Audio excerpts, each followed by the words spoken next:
I pledge allegiance to the flag of the United States of America and to the republic for which it stands, one nation, under God, indivisible, with liberty and justice for all. Welcome, everybody. Good to see everybody here this evening.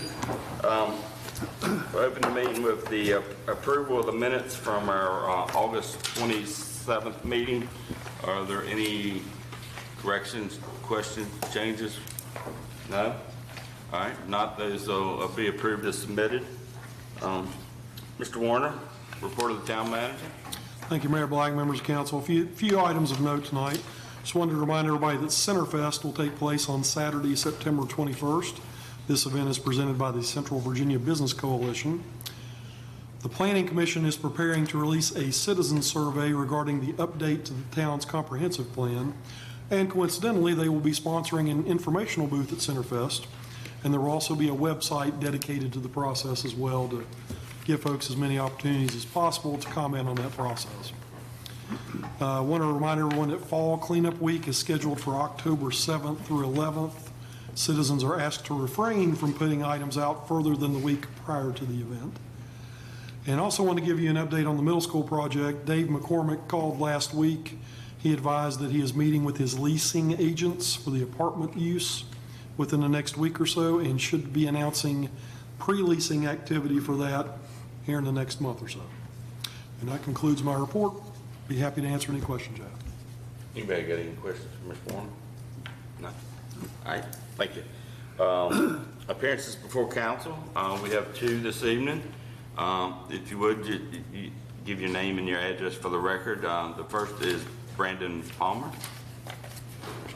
Mr. Palmer. Well, good evening. My name is Brandon Palmer. Address is 1015 Pex Road in Bedford, Virginia, 24523. And I just want to come and I just want to offer up a scripture and a prayer for this meeting. And so I have the incredible honor of serving as the pastor at Pex Baptist Church. So I'm honored to be here. Thank y'all. Thank y'all for what y'all do as well. So the passage I'll be reading from is in 2 Corinthians chapter 1, verses 3 through 5. This is what it says. This is the word of the Lord. Blessed be the God and Father of our Lord Jesus Christ, the Father of mercies and the God of all comfort, who comforts us in all our affliction, so that we may be able to comfort those who are in any affliction, with the comfort with which we ourselves are comforted by God. For as we share abundantly in Christ's sufferings, so through Christ we share abundantly in comfort too. Let's pray. Dear Lord Jesus, we just come before you and we're grateful that you are the God of all comfort. And just that even on the eve of 9/11, how that can be just a difficult time for many. We thank you that even though the affliction can run deep, your comfort runs deeper. That even though sin can run deep, your grace runs deeper still. And so, Lord, I just thank you for that. And I pray for the comfort for so many. And I pray for each and every man and woman before me this evening. I thank you for their willingness to serve our community. And I pray you continue to give them wisdom as they make decisions that affect our neighbors, that continue to be able to love our neighbors and have human flourishing. I pray would you continue to keep them cohesive as a unit, keep them unified as one. Would you protect their marriages and their families and bless that? I even thank you just for the fire department I see here and their willingness to serve our community. I pray everything done in this meeting would just glorify and honor you, would be civil and just be honoring in our thoughts, in our words, and in our actions. Thank you, Lord Jesus, above all, for your death and resurrection. Because of that, no one is beyond hope. Pray all of this in your precious, comforting name. Amen. Thank you all so much. Next, Jane McKeon. McKeon.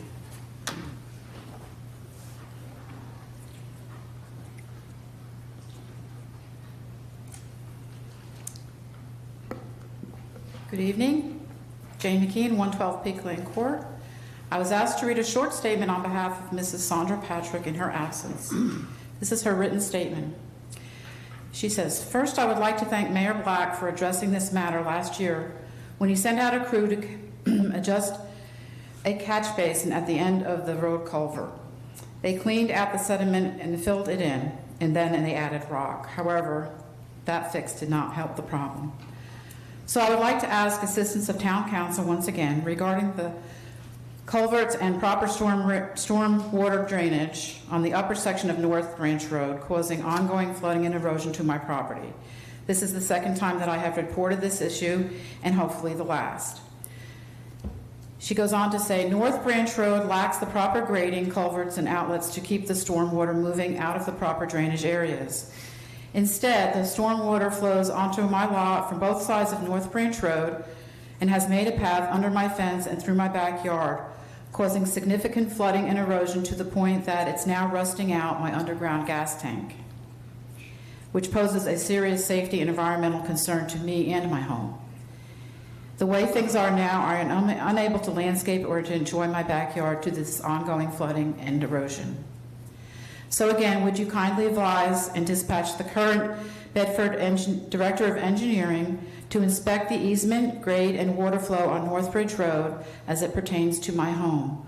Hopefully he can design a plan that would upgrade the roadside culverts and divert the stormwater to the proper runoff channels. I hope this issue can be resolved as soon as possible before I make the necessary arrangements for my underground gas tank to be dug up, removed, and replaced. Then I can have repairs made to, to reinstall lawns, gardens, and the whole landscape so that I may use my backyard once again. Thank you. Mrs. Patrick. Did you get that address, Mr. Warren? I know where it You got is, that yes. address? Okay. 200 North Branch Road. Okay, all right, thanks. All right. Anybody else wish to speak tonight before? Yes. If you would, just come and give us, like I said, your name and your address and give us your thoughts. Hi, my name is Tracy Davis. I live at 3962 Forest Road. And I'm here to request Town Council to lower the speed limit on Forest Road through the end of the new town limits. Mine is the second to the last property that was annexed last summer. And I bought the property just over 16 years ago.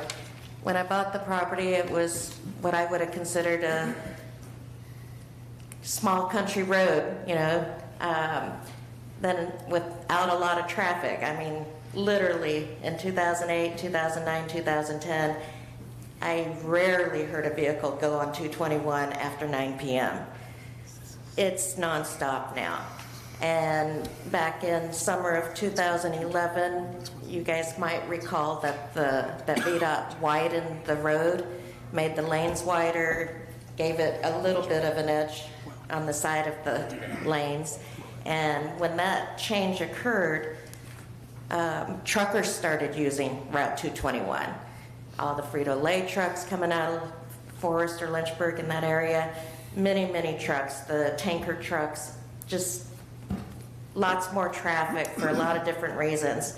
And when the furniture factory here closed over a decade ago and the meat packing plant closed, all those people had to find jobs at other places and started commuting on 221. The traffic was noticeably increased then. So many townhomes have been built going towards Forest. So many houses have been built along Route 221 that it has increased the traffic significantly, probably tenfold or more since I purchased the property.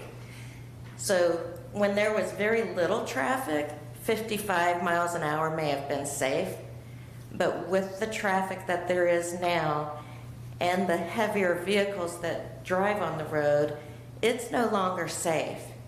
And also when I bought the property, I could go in and out through Coral Lane, which is a private road. One of the owners of, actually both owners of that road are on either side of me, and both of them closed off that road. We have been forced to use Route 221 since September of 2020 as our only entrance in and out of our property. And it's scary every single time because the speed limit is 55. It changes just before, basically if you, I would hope that each of you will look up the property on the Bedford website to see how it's positioned. Our driveway is located in the very center of the curve. As you're leaving town, it's within within the town limits now since I'm annexed, but the speed limit changes from 45 to 55 at a set of mailboxes. our mailbox is up there, even though my house is 100 yards further down the curve. And the reason the mailbox is up there on the other side of the road is because the post office does not think it's safe for them to stop at my property. And even 16 years ago, they didn't think it was safe when there was just a little bit of traffic on the road. They will not come up that driveway to deliver a package. My FedEx driver who delivers my medicine to me, a month ago, he told me that he almost got hit by a truck when he left the time before he delivered my medicine. Most of the time, I get my deliveries from anywhere I purchase something. I send it to my mother-in-law's house because it's so unsafe for delivery drivers to come to my house. And 2 weeks ago, we had a washing machine delivered, and they had to park. Home Depot delivery people had to park parallel on the shoulder. And I was standing out there with a safety vest and a sign to slow traffic down so that they didn't get hit while they were pulling the washing machine out of the back of their truck. And then my husband was on the other side of 221 trying to motion to them the best time for them to pull out with their truck when they left. It's super dangerous. I'm thankful every day that we haven't had an accident yet, because we go in and out of that. We have to. Anytime we go to Walmart, anytime my husband goes to work, whatever we do, I take care of both of our elderly mothers and have to go to their house where they both live every day. So I'm in and out of there every day. My biggest fear is the car stalling after entering 221, because I know if the car stalls, we're dead, just simply dead, because the visibility is so low. Originally, we reopened the driveway to 221 back in 2013, and when I put the application in with VDOT, Steve Turpin there told me his opinion was that it was unsafe to open the driveway because of the low visibility on the curve. I said, I'm only doing it so that when a tree falls across Coral Lane, we have an option to get out if we have to get out. Because one time, I was not able to get out Coral Lane because of snow and trees falling, and I missed 2 doctor appointments. So I thought, okay, let's get this thing opened up. Well, after we opened up, our neighbor decided to close off Coral Lane to us. So we're in a fix there. In 2021, I requested of Steve Turpin with VDOT to lower the speed limit. And his response to me was, as much as I agree it needs to be lowered, my experience is that people don't obey the speed limits anyway, so it would just be a waste of our time to change the speed limit. That's not acceptable to me. My family and I are risking our lives every time we go in and out of that driveway. It's risking the lives of every Bedford resident who drives on 221, because you guys don't know if my car is going to stall, and if you have the time to stop. You don't know if your kids have time to stop if my car stalls. It's dangerous. I mean, even without my personal situation, the curve is dangerous and the speed limit's been too fast as it is.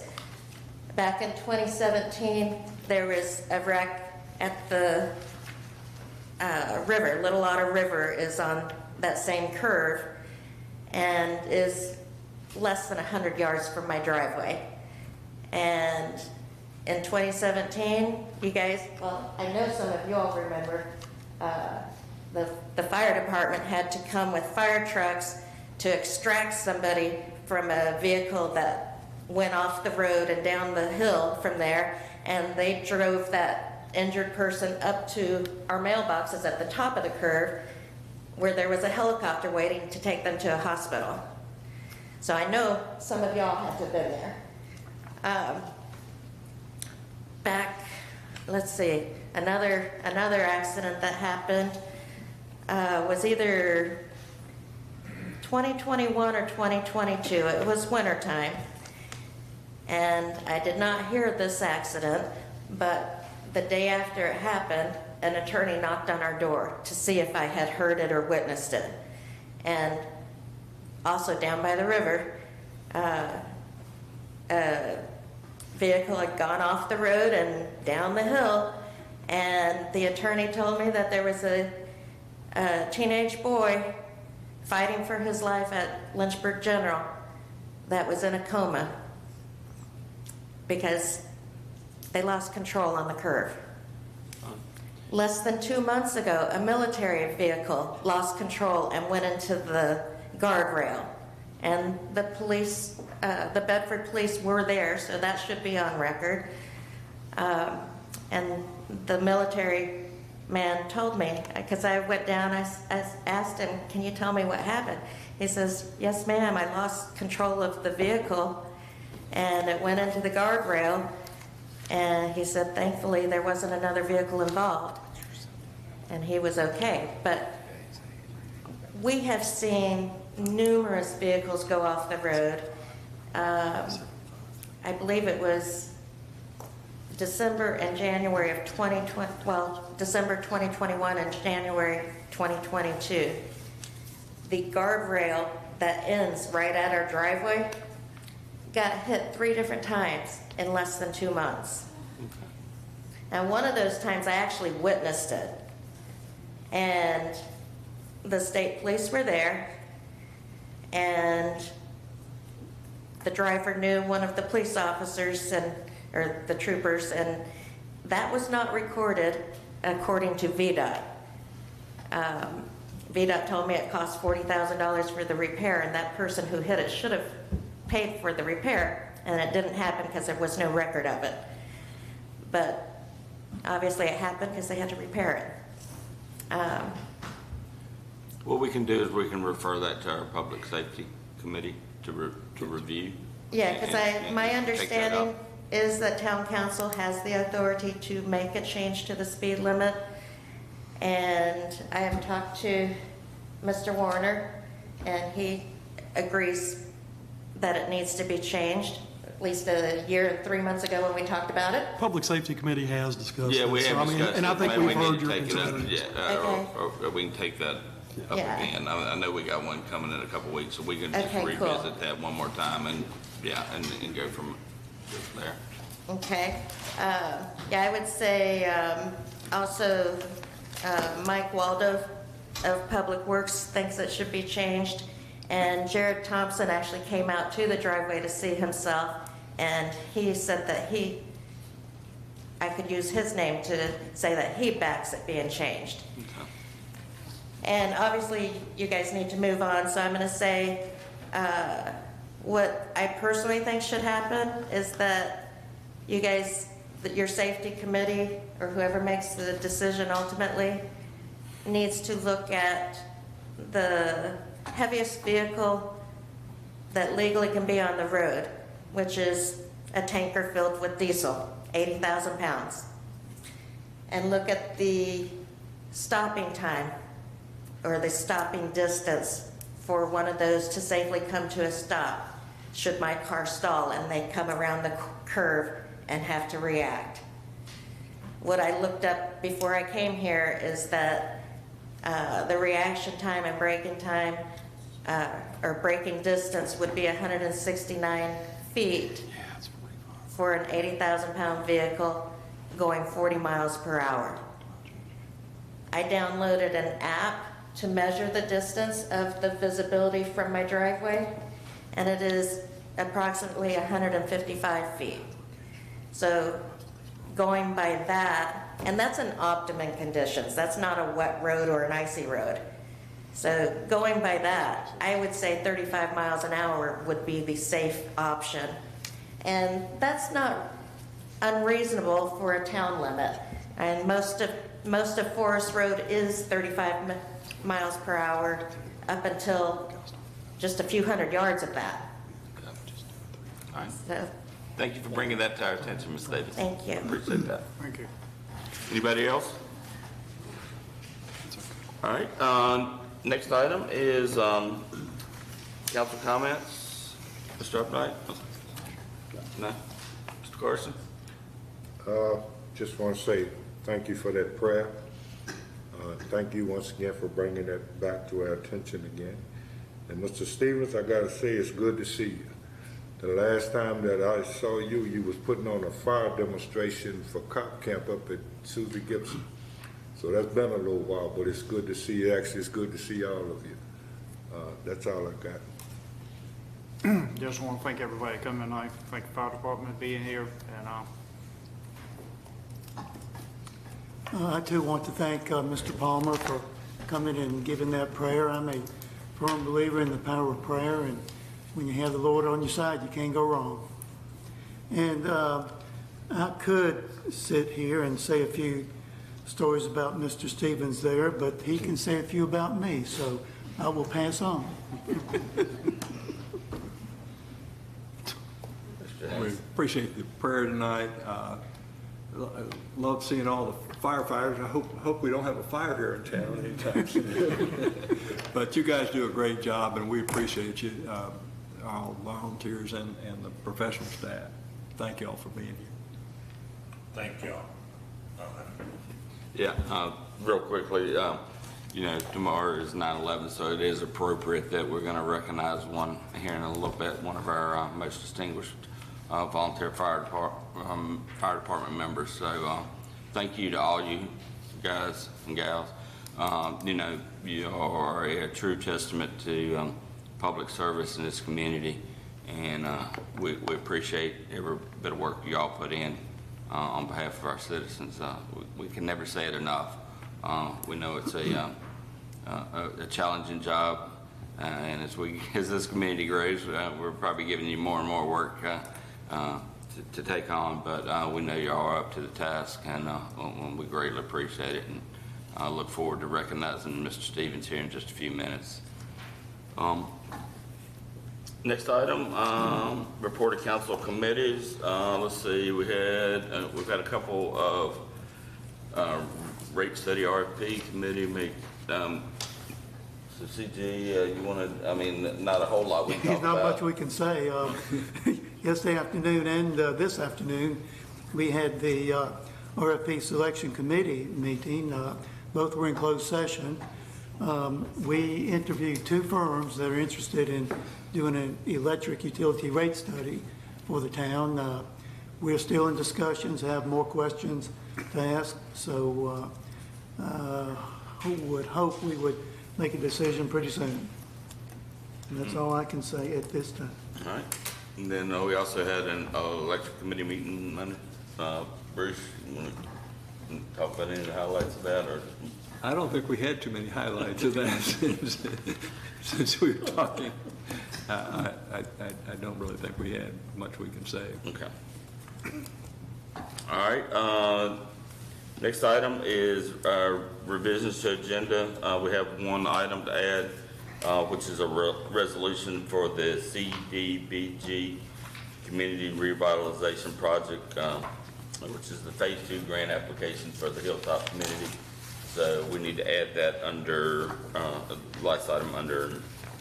Is that or is that going to old business? I'd say new business is fine. Last item under new business, then, okay.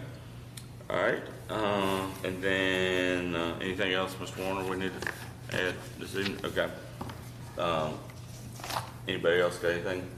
All right.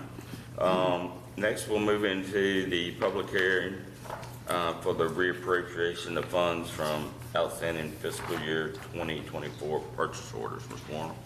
Notice is hereby given that the Town Council of the Town of Bedford, Virginia, at 7:00 p.m. on Tuesday, September 10th, 2024, will hold a public hearing in the Council Hall of the Municipal Building to consider a budget amendment for fiscal year 2025 to appropriate funding for outstanding fiscal year 2024 purchase orders in an amount not to exceed $572,090.78. Copy of the detailed budget amendment request has been available for inspection by the public in the office of the clerk of the Town Council, and tonight anyone who wishes to speak to the matter is invited to do so.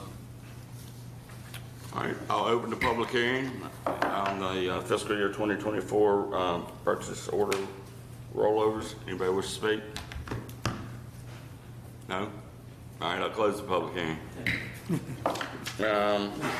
Next, we'll roll on into the consent agenda, a request to close the streets for Christmas and Centertown and tree lighting. Jonathan Hayden is hosting the Christmas in Centertown and tree lighting event on Saturday, December 7th from 1:30 p.m. to 6 p.m. The end of the event will be the lighting of the 16-foot tree at 6 o'clock p.m. Jonathan is requesting the following road closure: South Bridge Street to be closed from Main Street to Washington Street beginning at 1:30 p.m. and reopening at 6 o'clock p.m. He will notify the fire department, Bedford County Fire and Rescue, and police department of the street closings. Tonight, town council is requested to grant the street closure request from Mr. Hayden. All right, do we have a motion to close the streets for? So moved. Second. So we got a motion by Councilman Johansson, second by Councilman Staley. Staley, Haley, Stacey Haley, whatever. I'll give him a new name. Sorry about that, Stacey. Councilman Stacey, Councilman Haley. Any discussion? So question, did we go by the same facility policy and stuff like Yes. special event policy like we Yes. always do? Yes, sir. Okay, Wouldn't be on the agenda otherwise. okay. All right. Roll call. Mr. Carson? Aye? Mr. Foreman? Aye. Mr. Haley? Aye. Mr. Johansson? Aye. Mr. Stanley? Aye. Mr. Updike? Aye. Mayor Black? Aye. Motion carries with 7 ayes. How many more meetings you got? Might be a new name. All right, next item, new business is a proclamation from Russell Stevens. Bart, you got anything you would like to say before I read the proclamation? No, just like everybody else, I certainly appreciate Russell's dedication to the community and his leadership and splendid example, and enjoy working with him professionally and knowing him personally as a citizen. So, Godspeed, sir. Thank you very much. Any other council members like to make any comments before I read the proclamation? I can. I've always, I worked with him from when I started here in 1996. He was on the fire department then. I'm not sure when he was chief during some of the time I was here, but I appreciate his service, and I always appreciated working with Russell. I just want to say, I think, Russell, you came on when 74, 73, yeah, around 74. My dad was still on the fire department then, and I'm not going to go into those times, but there were some memorable times, fun times. I think they initiated you pretty good, that group that was there then. Don't say a word. But nonetheless, Russell, I do appreciate your longevity, your dedication to the fire department. It's a long storied history there. You have carried it on, kept the tradition. Thank you very much. We appreciate it. I met Russell in 2010. He showed me a lot over the years. He's told me a lot and helped me with some things over the years. Well, I learned to be a friend with Russell. You got to remember, Russell used to be a former fire chief at the department years ago or whatever. So thank you for your dedication, and thank you for what you had done for our community for all them 50 years. I used to remember when he was working at Peach Motors. Do you remember Mr. Charlie Nichols? And you run us chaps out there, y'all would run us chaps out there, because we be coming over there, we always try to sneak in there and look around. You, Mr. Charlie, get them chaps out of here. I remember that day. But thank you for all you've done. Every time I've seen you, you've been doing your job, and I've seen you in action quite a few times. But I thank you for all you've done. I think you have left a good legacy. I think you've been a good leader, and I think that the team that you have left is going to carry it on. Thank you.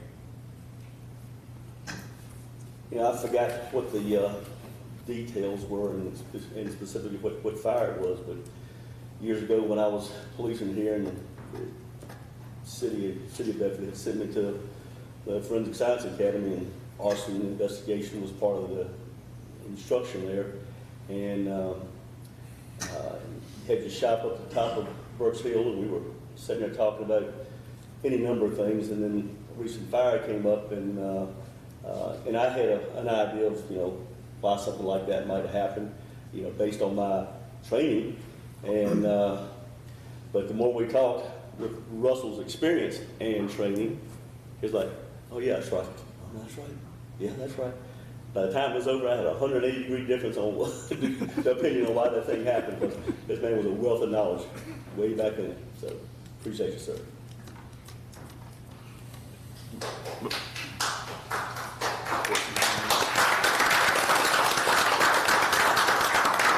Once again, before I read it, I'd like to make some comments too. Mr. Stevens, 50 years of service, and you're not done yet. Is quite an accomplishment. And shows your dedication to this community once again. But also, we shouldn't forget, and we should recognize his family, because there's been plenty of times when Russell has probably had to miss a family event, get up and walk out of a meal to go answer one of his over 13,000 calls that he's answered, so they need our thanks just as much as Mr. Stevens does for their dedication and sacrifice to this community. Mr. Stevens has been not just an integral part of the fire department here in town, but he has trained numerous firefighters throughout his career. Still training some of these young guys that are here, joined the department today. But he has been an integral part. As you listen to this proclamation, some of the things he's done on not just a local level, but a Commonwealth level. We're lucky to have him.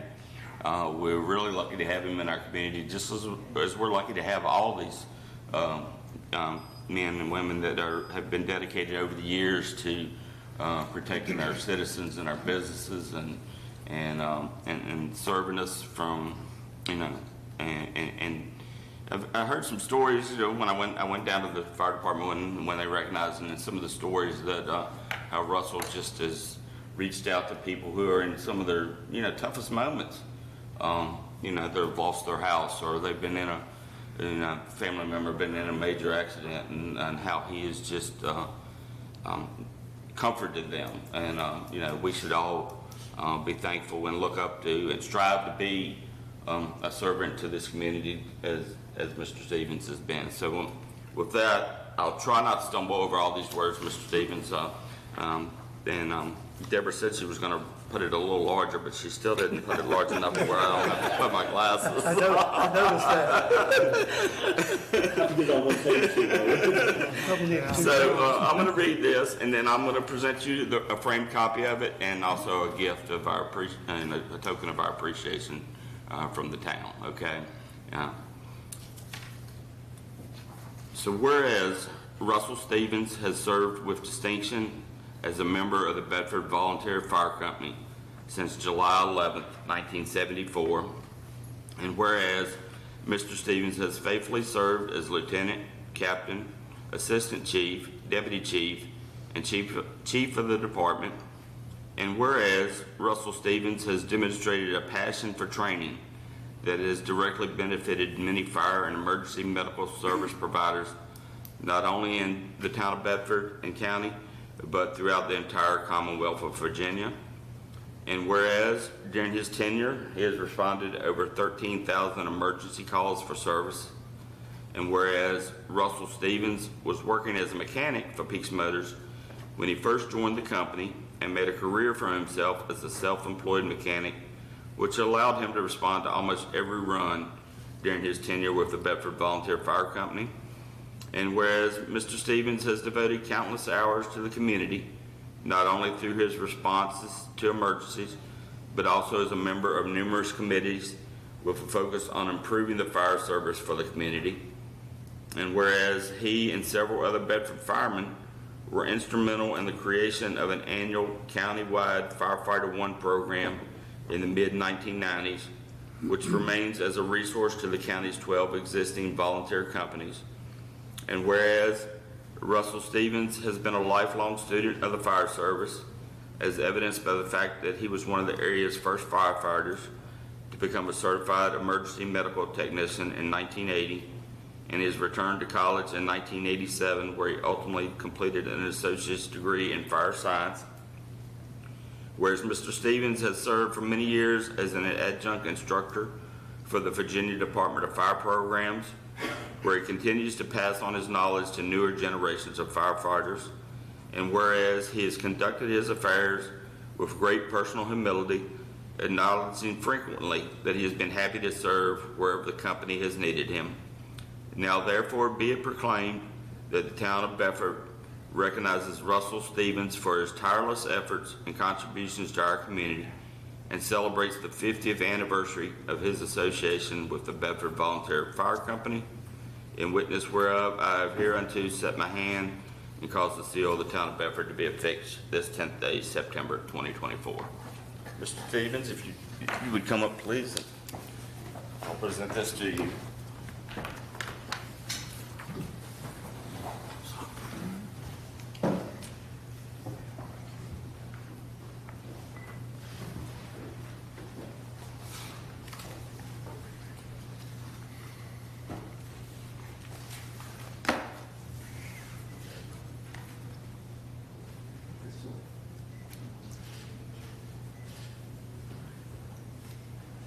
Good. One more.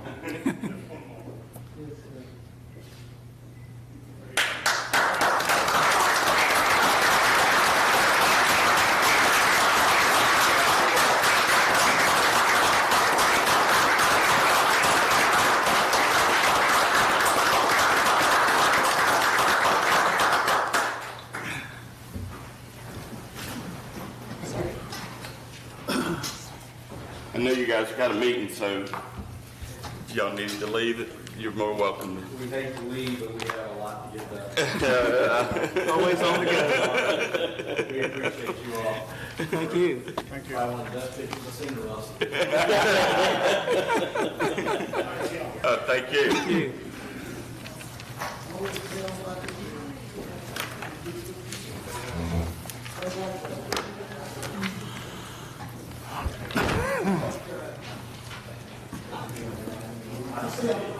All right, we'll go ahead and move into the next item, which is the reappropriation of funds from outstanding fiscal year 24 purchase orders. At the end of fiscal year 2024, certain purchase order projects were not fully completed, which resulted in an outstanding carryover balance. As a part of the fiscal year-end procedures, departments were asked to review all open purchase orders for accuracy. These requests were reviewed and the balances included in the fiscal year 24 audited financial report. These commitments are recognized as assigned funds in the audited financial statements, and this rollover does not impact the year-end unassigned fund balance. Total amount of requests total $572,090.78. In order to account for these purchase orders in the new fiscal year, a budget rollover of these encumbered funds is requested, and tonight Town Council is requested to approve the attached budget amendment, which will appropriate budget to the general ledger accounts listed overall. All right, do we have a motion to approve the purchase order fiscal year 24 rollover? Or do y'all want to see if we've got some questions for Ann or anybody prior to taking the motion? I think we have some questions. Okay. Is Ann and John here with us? You want to, we'll do that and then we'll take a motion. Just to, some clarification maybe on some of these items. So all these, these are purchase orders, correct? So these have been committed basically with an order out there, or may not have been delivered yet, or is that correct? Okay. All right. And Stacey, you say you got a few questions? Couple of questions here. I was looking at last year's budget and this year's budget. I know that the beginning of the PO starts with the 2022, that's the year of the purchase orders issued, correct? Yes. So The speed increaser, it says 2020. What's going on with that? Because that's been going on for almost 5 years now. That has to do with the spare speed increaser that we have up at Snowden. We'd like to get it evaluated and perhaps rebuilt, but we've been waiting because the warranty period starts when the work is done. Well, we don't want to start that warranty time clock yet because it may not be installed for some time. So that would give us enough money to get it to the manufacturer and have it diagnosed. That's what we're waiting for. We don't want to start that process, start the clock on the warranty until we're ready to use it, because we want to have the warranty in place. So is this a speed increaser that we, back in 2016 or something, that we got insurance money on to replace? Actually, there's two in the service, and then there's this spare one. This is the other one, which is actually we got brand new. The one from 2016 was rebuilt, so that was a completely different job. Okay. So do you anticipate getting that rebuilt anytime Well, soon? what's going to happen is we continually monitor the performance of the speed increasers. If we notice from that monitoring that it looks like we're having difficulties, we would rush this one up to have it diagnosed and, if necessary, repaired, and have it back in time to replace one that might be failing on us. So we replaced both of them, didn't we? We replaced both speed increasers? Yes. So they're fairly new, so that's going to be hopefully a good while before we start seeing the degradation of. The problem is you just never know. You just never know. And if you want the unit to be available, that's what you need to do, is have a spare. Okay. Yeah. So my other question, so you're just encumbering this money, so I want to make sure I understand, right? You're encumbering it, waiting for the time when we need it to be Correct. spent. Okay. So it's not necessarily going to be spent It's not gonna be right spent now. this It's year. it's not imminent that this will be spent right now. And That's this, right. now the question for Ann is how long would be a reasonable time for us to continue to encumber something like this? It's really Or should we issue a new PO in the future to cover it again? more of a management decision. I mean, the Okay. big difference in that is if you're gonna carry it over from prior year reserves or if you wanna use current allocation for it. That's the big Yeah, determination. okay. Yeah, well, so we've had the money encumbered since 2020. Stacy? Plant batteries for Snowden. What is plant batteries? I've looked in the budget and I see nothing in there about no plant batteries. Which one is it? 2023-0065 plant batteries for Snowden, $6,720. Yes, there are batteries up there that support the substation as well as the control room. And we did replace those batteries, so actually that's one that we could eliminate. So we can eliminate that? Yes, $6,720, yes. Because I'm just trying to figure out what we need at batteries at the Snowden. I know we have power going through there, but I just trying to Yeah. figure what we're You know, the restoring batteries energy. are constantly used to really condition the power that's in the control system. Okay, So if the batteries go out, the plant goes out. I understand. I think I got two more. I'm sorry to question you. I just had a couple questions here.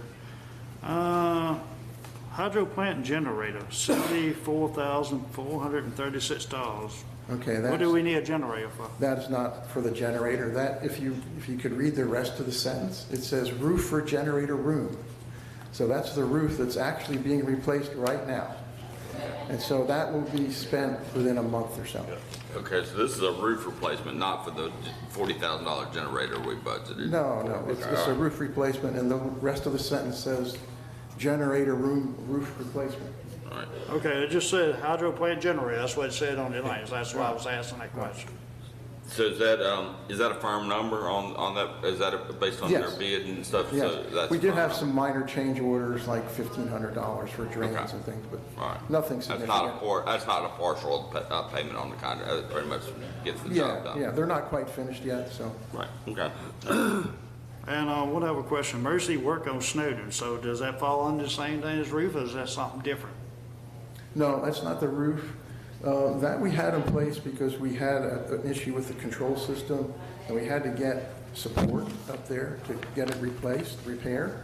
And that's something like an emergency if we have to get some assistance on site, that we can get them there quickly. So it's like a contingency fund almost? It is kind of, but it's right there, so we don't have to get permission to spend it. If we have an issue, we can just get people up there to fix it. Yeah, you already have that one encumbered for that, basically the same thing as the first. Correct, but this is for operations. Yeah, it's the same type of Correct. situation, yes. That's Okay. You might not be able to answer. General administration, it says 2027, it says security system and public works. Why has that got 2027 on it instead of? Yeah, that was a typo. It's 2024. That's in the works, right? Is that what, that's, they Yes. started, has that been out? Sorry, so the question on that one was, what is that one for, to clarify? No, I know I think we might have talked Security about that. measures of Yeah, public security works, it's measures, underway. yeah, no. Yeah. So, but that's in process? Yes. Okay.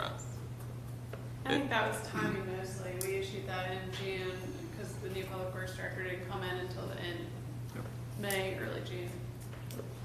What about, just real quick on the police department, how, these obviously are things that we've been doing out at Liberty Lake Park. Are we getting pretty much close to being where we're gonna be, operational out there?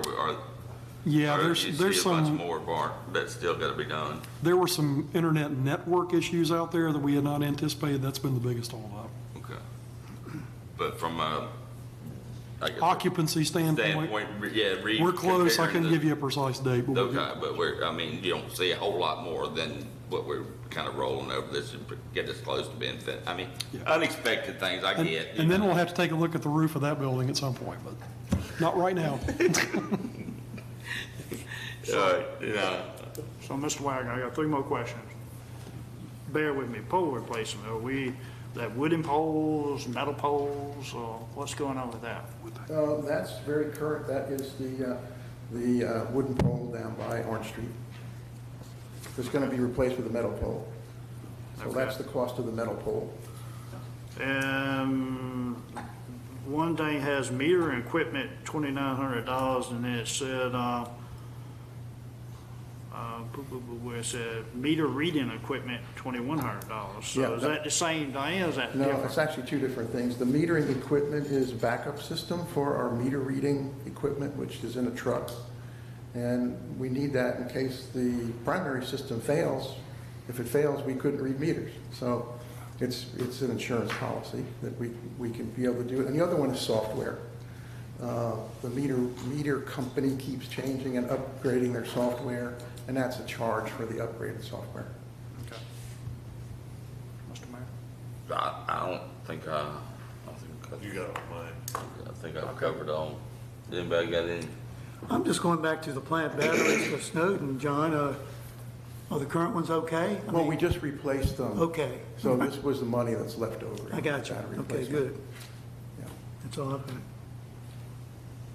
So if we're gonna delete the plant batteries from Snowden, is that gonna drop the price from? $565,370.78.